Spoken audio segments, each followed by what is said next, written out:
சபா முடியல. மிஸ்டர் 2, வாழ்க்கையில 2வது விஷயத்தையே பண்ணி 2வது இடத்துல இருக்கிறதுனால 2ன்னு பேர் எடுத்த உங்களுக்கே இவ்வளவு சுருன்னு ஏறுதுன்னா, மெரிட்ல பாஸ் பண்ணி இன்டர்வியூல செலக்ட் ஆகி நம்பர் 1 கண்ட்ரியில நம்பர் 1 கம்பெனில நம்பர் 1 சீட்ல இருக்கிற எனக்கு எவ்வளவு ஏறம். சவால் விடும்போது ரொம்ப சாக்கிறதையா விடணும். அது என்ன சொன்னீங்க? பிராண்டிங். அந்த பிராண்ட் அழிக்கிறதுல தான்டா நான் ஸ்பெஷலிஸ்ட்.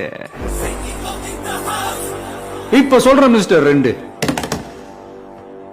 உனக்கு மேல இருக்கிற ஒண்ணு அதான் உன் தலைவன். அந்த பிராண்ட நான் அழிக்கிறேன். மறுபடியும் உன் கட்சி ஜெயிச்சாலும் சரி, உன் தலைவனை நான் ஜெயிக்க விட மாட்டேன். அவர் எந்த தொகுதியில நின்னாலும் நான் அங்க எதிர்த்து நிக்கிறேன். அந்த பிராண்ட நான் கிழின்னு கிழிச்சு காட்டுறேன்.